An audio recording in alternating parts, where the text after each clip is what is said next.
It's my party, you're invited. Don't be shy, just get excited. You ain't gotta be a stranger to me, to me, to me.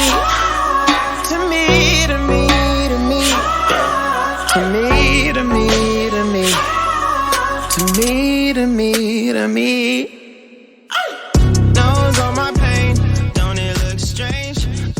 Hi everyone, I'm Rosanna and this is AFL Obsessed. How are you guys? I can't believe we're in the countdown to the holidays and end of the year. We've got a whole lot to catch up on. I brought back some fave and special music. You'll remember last year for the holidays, I had a special 2-part chat with my bestie, Tunde Olaniran, and that's him, kind of lighting up the episode. I really hope you're all doing well, and welcome to all of the new listeners that have popped in since my interview with Michael Wilson, the AFL's chief photographer. Just FYI for any newbies, I live in New York City and I love Broadway, so I kind of structure my show segments that way, just so you know your way around. A huge thank you, though, right off the top to all of you in all caps. 20,000 downloads overall worldwide. We hit that milestone together this month, and it's honestly the best gift you could get me. Your friendship, conversations, pictures, memes. I hope you all know just how much they really mean to me and how they've really kept me and this pod going in such an unpredictable time. So it's season 3 with you and me, and I'm just sending you all the biggest virtual hug right now. I hope you can feel it. I've got a couple of shout outs too. Shout out to the Lace Out podcast, to Peps and J-Dog. If you miss me during the next few, I did guest on the Lace Out podcast with Peps. We had a really fun chat. And to the listener who sent me a massive box anonymously, a huge virtual hug for you too. I'll have to post a pic of the Santa sack that you basically sent me on my Insta stories, so look out for that. Just filled with goodies, all like Australian lollies and things that I really actually love and miss, and a lot of things I've never heard of. So that's been really exciting. I've been doing just Tim Tam slams with coffee. Just one of the greatest joys. For anyone who doesn't know, you kind of take a Tim Tam and you bite off like the opposite corners of the actual like biscuit, I want to say, and you use the Tim Tam like a straw. So it sounds kind of strange, but use it like a straw to kind of, bring up your coffee, kind of like suck that up, and it just melts perfectly. You haven't lived it till you've tried it, really, honestly. It's just how I feel. But yeah, tell me what you guys are up to, how you plan to celebrate or not. Christmas, Hanukkah, Kwanzaa, just the end of the year, honestly, getting to the end of it and making it through all of the challenges and obstacles, life, really no small feat.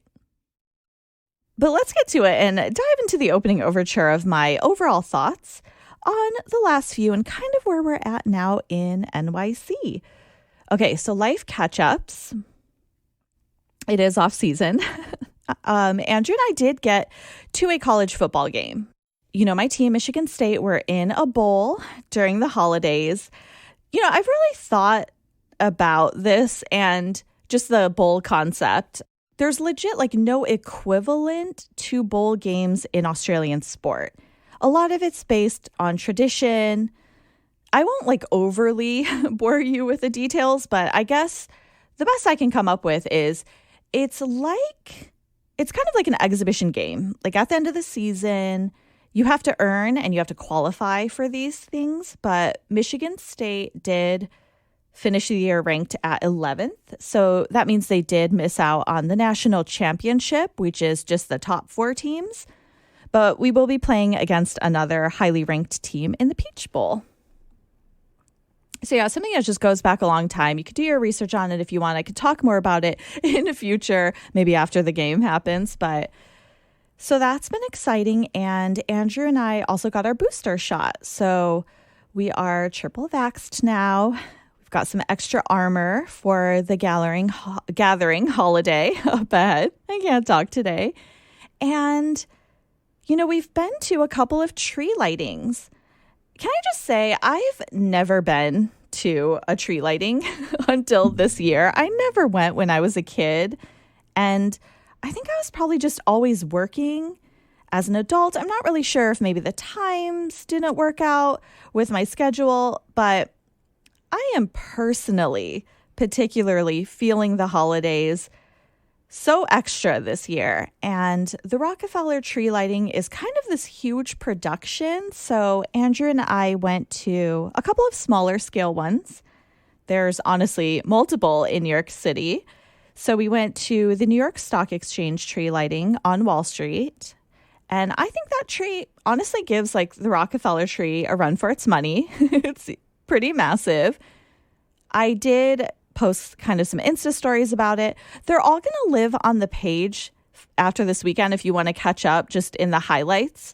I didn't make a post themselves, but you should kind of check that out if you want to see any of the stories. And I know that I've promised kind of episode accompaniments. So there's kind of some sprinkled on Facebook and Insta, and they will be more aligned in the next month. But yeah, we went to another smaller scale one in Lower Manhattan at the South Street Seaport too. So just all the feels there. And I guess at this point, we're just kind of scrambling to get presents and cards because I don't know how we're halfway into the month already. And, it's the off season again. So I've just been binging a lot of shows. I binged Ted Lasso.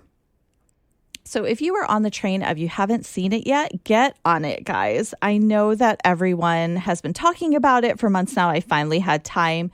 I think we binged it in a day and a half. Honestly, feel free to at me anytime with a GIF, a meme, a quote, anything from the show. I might just rewatch it again for the holidays because it's just so heartwarming and really feel good. There was also an Essendon docuseries. I know I've talked about this quite a bit, but there was this massive collective effort by the club on a pretty grand scale to kind of produce this amazing, almost like Amazon's making their mark for the upcoming 150th. So I'm really excited about that. And I renewed my membership, auto renewal actually. So that's really exciting. But yeah, it's the first time we are not doing a tree this year. And I'm pretty sad about it. We're not going to be in the city for Christmas. So please send me a pic of your tree. I know it's another plant call, but I just want to see how you're celebrating, how you're decorating, and just because I honestly miss it more than I thought I would. I think I'm just ready for some snow, and we're kind of getting that itch to get out west again because the mountains are calling. But now let's get to footy and on to Act 1 with AFL offseason highlights, guys. So the trade happened and the draft, which was pretty exciting. I will just say this about Essendon. Kind of funny, I guess, coming out of this one. I feel like as a club, we have been wanting this big-bodied midfielder for a while now. We've been screaming out for that. And we finally drafted one. Well, technically, he's an inside midfielder with our pick 13. I know we're kind of moving away from the big-bodied mids. I have not had any wine before saying that. I can't say big-bodied mids for whatever reason. Sidebar. The analytics do say that you score more from turnovers. So that is more important than stoppages. I guess after the stoppage is kind of what really matters, your defensive structure, how you get out and run into space. So having that big body could really slow you down. I don't want to say lumbering, but that's just what I'm picturing.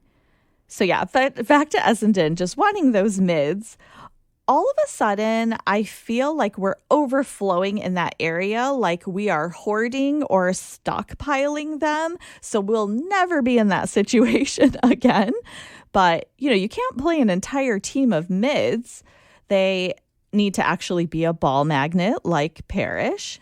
But with our 13th pick, I'm really, really happy with Ben Hobbs. I think I smile every time I see him or read about him. He's really giving me Joel Selwood vibes.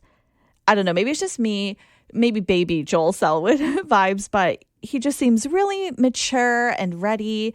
And he is so well spoken for someone who's just kind of starting out.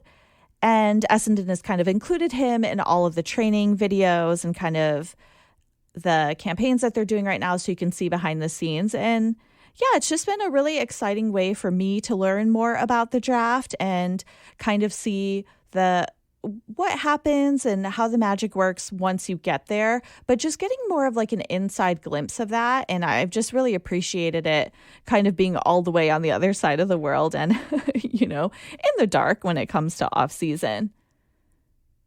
As far as where I think all eyes will be on this season and kind of where my eyes and I guess just my mindset of where everything's headed, I do think the focus will be on Sam Mitchell, definitely Hawthorne in general. You've kind of figuratively, maybe literally, pushed out someone who was very senior in that role. So now I think it'll really just be all eyes on you to see, what you can deliver. I would say Carlton with their new coach. Definitely want to see hopefully a definitive direction, kind of more of what the team culture will be like there with, the new additions and also new assistant coaches. So that'll be really exciting. And last but not least, I think Stu Dew at Gold Coast and Gold Coast in general. I think maybe it's just me, but that looming threat of Alistair Clarkson, I think that Stu Dew will definitely be under pressure from round one to kind of just keep his job. So I'm kind of looking forward to all of that. And really the big pickups during the draft too. Just getting to read about all of the player stories has been so amazing and wonderful. And we'll talk a little bit more about that in the next act later. Okay, it's intermission. So during this time, let's just cut away to other sports. Kind of want to talk about college football for a second, guys, because what's really been interesting to me and what I've, been kind of gleaning and watching, there's just always so many things when it happens. And I kind of step back and I'm like, wait, did that really happen? But I guess the recruitment period for college football, the recruitment period for the next year starts essentially before this year ends. That's just how it's always been. It doesn't make any sense in some ways. And sometimes I'm so used to seeing something that I don't realize until I kind of step away. And I'm like, wait, I guess that's how that happens. But it is really interesting that the coach is really involved. They're involved in the recruitment of other players. It's not a separate team like the AFL. So what that means is that coaches will move from one college to another mid-season. And I think that makes for a lot of dramatic coaching kind of stories and drama. So LSU, Louisiana State, they are in the South here in the U.S. They needed a coach basically before the season ends. This is just very recent, but they needed a coach basically now for recruits. And the season isn't over. They are one of the biggest college football programs in America. They're kind of a pretty big deal here. They're definitely a top 10 ranked team. So they needed a coach and they poached another coach. So they poached the Notre Dame coach, which is also another huge program here in America. And Notre Dame is in Indiana for anyone geographically that just kind of needs to know where that is. So they poached the coach from the program. And at the time, they were still in the running, Notre Dame was, for the playoffs. And their coach literally just left them. So I guess the funniest part to me is just seeing a coach, tell the team, like, go out there, you got to commit to the program, commit everything to the game. I want to see your all. And then, the next day he does a press conference literally for another team. And now he has a Southern accent, which is really interesting. I think it's a little comical that he suddenly adopted a Southern accent when he arrived there at the new program. Another conversation for another time. But tell me what you guys think about that, because I honestly think that things like this don't happen they wouldn't happen in the NFL. But to me, it's just crazy to think that this just happens and then we just kind of move on. Also, the money is insane. I don't know if I've ever really talked about the degree. So the Michigan State coach, Tuck, which is really funny. He always makes me think of Chuck for Essendon, but he just got a new contract, which is amazing. He's going to be making $95 million over 10 years. And he is not even the highest paid coach in college football. So that's just like a whole other level and kind of this grand scale that you can kind of think of when you're picturing college ball. But to me, that was just really interesting. I don't know. They did try to poach my coach too, by the way. LSU did, but I'm glad that everything worked out. But yeah, also for cricket, we've been watching the Ashes. So the first test was pretty exciting. Right off the bat, I think there was just a lot of action, which is kind of rare. When it comes to the Ashes, we just kind of have cricket on in the background and we just go about our day and kind of will reference it every now and then. But you couldn't take your eyes off the first test. So, of course, now that we are in the second test, Cummins, like our captain, is out with COVID potential exposure. Like, it's just giving me Nick Hind flashbacks all over again. But they did manage to do well, and Labuschagne and Warner have kind of hung in there. I know Warner got out with 95, but I'll be really interested to see where the rest of the game goes. But now we're on to Act 2, where we have discussions about relevant footy topics and issues.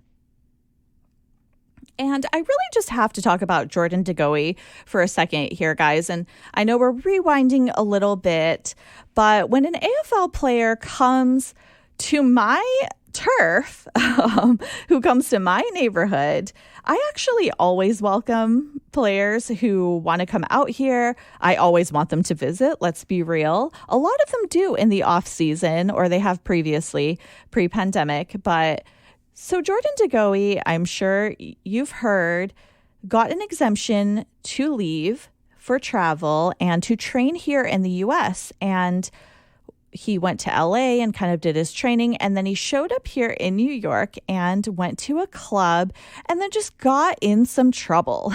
So Jordan De Goey, if you are listening, how are you going to come to my house? No, I'm just kidding. But I'm just picturing all of the news peeps, like all of the people who had to kind of interview him outside of the court with seemingly no understanding of what Australian football, like Aussie rules is. He's now back in Australia. He's been stood down by the club. So the word is kind of out on whether or not there will be repercussions. I mean, he will be showing up virtually, I think, for his court case here. So we'll kind of have to see what happens. I don't want to get into all the details, but there were some assault allegations. He definitely got into a fight with his cohort and some, Americans. So just not a good look all around. And honestly, the soap opera that is players' personal lives, I typically don't care about that personally. You guys know that. But again, if you are going to come here and cause trouble, I'm definitely going to just be tuned in and seeing what happens. And I think we've talked about De Goey quite a bit previously with, some allegations that have happened previously, but we'll just have to see what happens and how this all plays out. And I will be really interested to know if he does end up playing any games this season. He is contracted. So, stand by for that, I guess.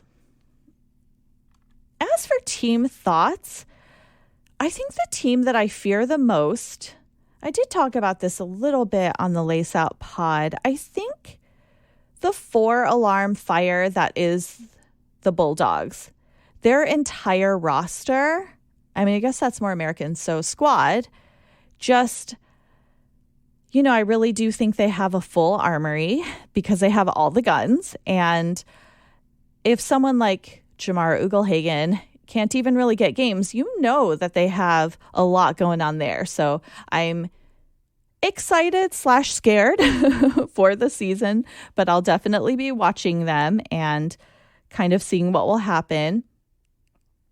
Melbourne, too, the Premiers. I feel like they recruited in the last, I guess for the most of the part of the last decade. I'm trying to kind of go back in my mind and think. They've had a lot of recruits that were around the same age, and you just kind of wait for the players to peak because it takes a while to develop and grow. I honestly think that since they've been doing that for a while, their peak is hitting now. So I feel like everything is aligning for them and all of their players are collectively hitting that peak. So they are going to be ready to do battle for another season. I'm really excited about it. And I actually just realized that there is going to be a battle redux of the grand final because they are getting that first game right off the bat. That's not typical.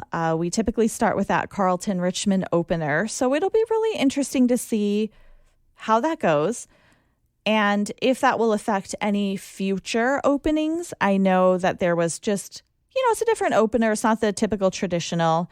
Hopefully it just starts the season off with a bang. I really think that's what's going to happen. So I am excited for that rematch.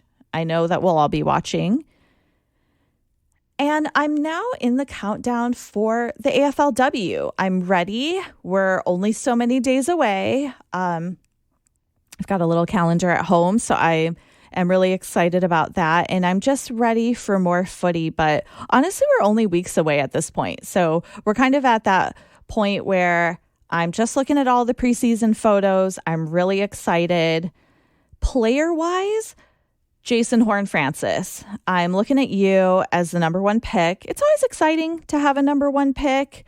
I think Wayne Ganeen-Millera, who wasn't really on the radar and then all of a sudden went for a higher pick, but also having 2 Sudanese players too in the first round. I don't know if that's ever happened before. If you guys want to tell me, I'm really happy to see just that representation in the AFL. A lot of kids with an African background do play, and I'm just so excited to kind of see their journeys.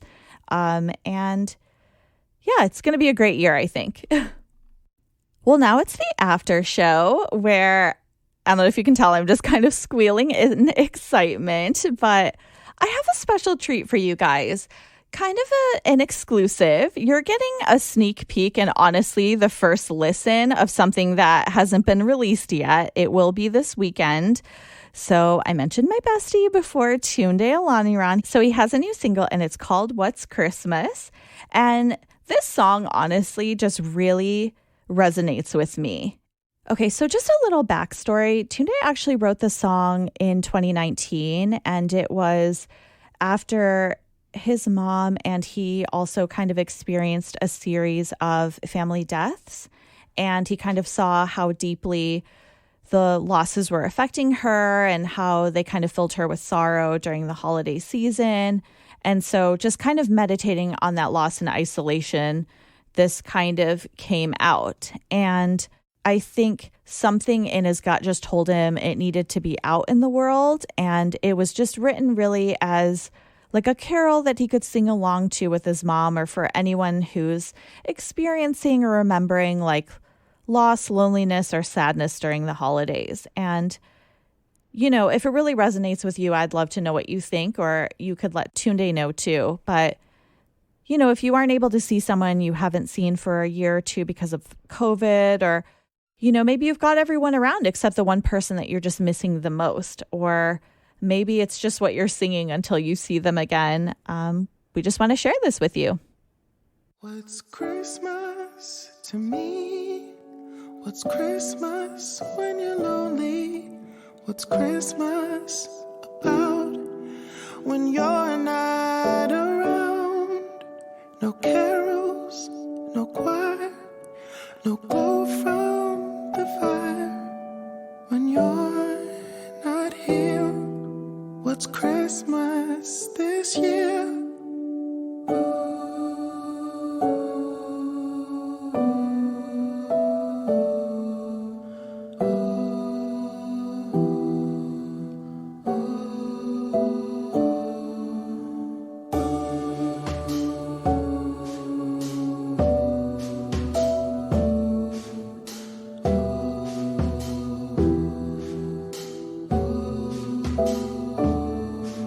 I miss you the most.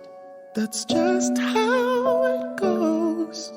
No use for a tree. What's Christmas to me? On Christmas I need more than memories. There's snow on the ground. You're still not around. What's Christmas to me? What's Christmas when you're lonely?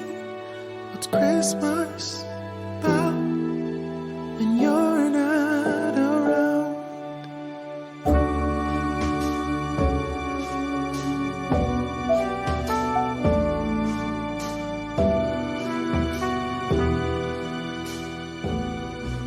I hope that touched you as deeply as it has me. But thank you so much for sharing a part of your day with me, really this entire year, and for people who have been there since the beginning of this journey. You've been keeping me company, so hopefully I'm doing that for part of your day in this holiday special. But that's it for me, guys. Thanks so much for listening, rating, and subscribing. Please let me know what you think. AFL Footy Obsessed at Gmail or AFL Obsessed on all the socials. Thanks for hanging around for the show, guys. Stay safe and healthy. Check on your friends and neighbors. We'll get through this like we have with footy. I'm virtually hugging you, and we'll talk footy soon. Until we're near, what's Christmas this year?